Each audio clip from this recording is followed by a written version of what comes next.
नमस्कार, मैं पायल बंसल फिर आपके सामने हाजिर हूँ एक नई कहानी, एक नई सोच के साथ में। क्या होता है कि हाँ, आजकल के टाइम में हम अपने बच्चों को अच्छी शिक्षा देते हैं और उस शिक्षा के अनुसार वो लोग बाहर चले जाते हैं या बाहर विदेशों में सेटल हो जाते हैं। तो आज की बेसिकली कहानी इसी पर है कि बच्चे अगर बाहर सेटल हो जाते हैं तो क्यों हम बच्चों के और पेरेंट्स के यानी कि माता पिता के बीच में इतना गैप आ जाता है। ये गैप नहीं आना चाहिए। तो आइए कहानी को शुरू करते हैं। एक बार क्या होता है कि एक पेरेंट्स होते हैं, माता पिता होते हैं और उनकी एकलौती एक ही संतान होती है, बेटा। और वो क्या करते हैं कि उसे खूब अच्छे से पढ़ाते हैं, लिखाते हैं। काफ़ी रिच फैमिली होती है, बहुत ज़्यादा पैसा होता है कि उन्हें किसी चीज़ की कोई कमी नहीं होती है। तो जब बच्चे की बहुत ज़्यादा अच्छी शिक्षा हो जाती है तो वो उसे अब्रॉड पढ़ने के लिए भेजते हैं। अब्रॉड का मतलब है विदेश में अपने उसे पढ़ने के लिए भेजते हैं। तो जब वो वहाँ पे पढ़ता है तो वहाँ के एटमॉस्फेयर से बहुत खुश हो जाता है और वहाँ पर उसे एक अच्छी जॉब भी ऑफर हो जाती है। तो वो उस जॉब को प्रॉपरली करने लगता है और वहीं पे ही सेटल हो जाता है। पेरेंट्स के बुलाने पर भी वो कभी कभी आता है, नहीं भी आता है। कई बार उसका आना भी बहुत मुश्किल हो जाता है। जॉब को करते करते वो एक बिज़नेस सेटअप भी कर लेता है, तो उसका बिज़नेस भी वहाँ पर सेटअप हो जाता है। तो वो वहीं की लड़की से शादी भी कर लेता है और अपने पेरेंट्स को इन्फॉर्म कर देता है।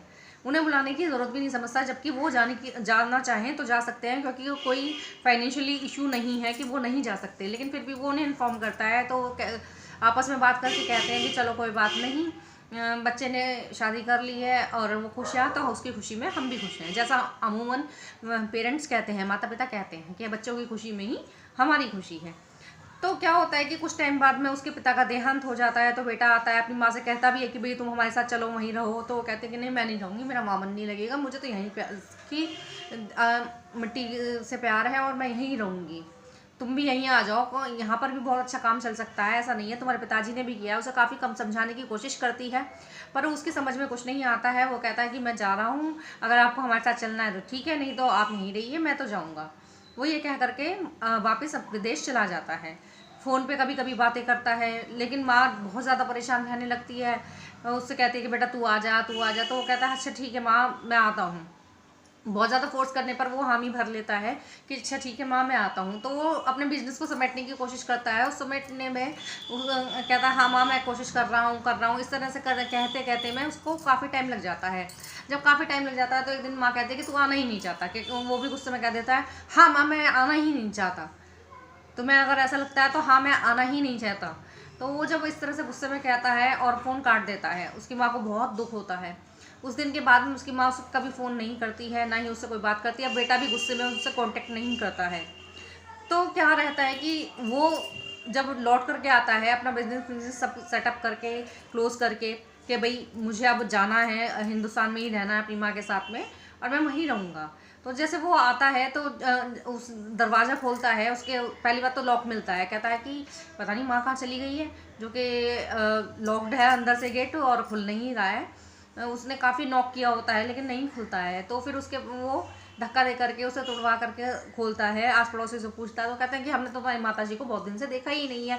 शायद हो सकता है कि वो कभी कभी सत्संग में चली जाती थी, वहीं पे 2-4 दिन 8 दिन रहती थी। तो हमें ये लगा कि शायद हो सकता है तुम वहाँ से ले गए हो, इसलिए हमने तुमसे कोई कांटेक्ट नहीं किया और तुम्हारा कांटेक्ट नंबर भी नहीं था, हमने जानने की कोशिश नहीं की। आस पड़ोस में जैसे वो पूछता है कि भाई दरवाज़ा क्यों नहीं खुला, वो हड़बड़ाहट में जैसे खोलता है तो वो सामने देखता है कि सोफे पर उसकी माँ की हड्डियाँ मिलती हैं। मतलब उसके मरे हुए उसकी माँ को इतना टाइम हो जाता है कि जब तक में वो लड़का आता है विदेश से, तो उसकी माँ मर भी चुकी होती है और उसका जो शरीर है वो सारा ख़त्म हो चुका होता है। सिर्फ वहाँ पर उसकी माँ की हड्डियाँ मिलती हैं और वो बहुत ज़्यादा विचलित हो जाता है, बहुत रोने लगता है। कहता है कि मैंने देर कर दी आने में, माँ मुझे माफ़ कर दो और मैं कभी भी अपने बच्चों को विदेश पढ़ने नहीं भेजूँगा, उन्हें सेटल नहीं होने दूँगा। मैं यहीं पढ़ाऊँगा, लिखाऊँगा, सब कुछ करूँगा। किसी भी बच्चे को अपने माँ बाप को नहीं छोड़ के जाना चाहिए। मैं बहुत दुखी हूँ। लेकिन अब उसके चले जाने के बाद में चाहे वो कितना भी रो रहा है, कितना भी चीख रहा है, उसकी माँ तो लौट के नहीं आने वाली ना। तो कहने का मतलब सिर्फ यही है कि अपने बच्चों को पढ़ाइए, लिखाइए, लेकिन अपने से इतना दूर ना कीजिए कि जब आपको उनकी ज़रूरत हो तो वो आपके पास ही ना आ सके, या आए तो इतनी देर हो जाए कि उसका कोई फ़ायदा ही ना हो।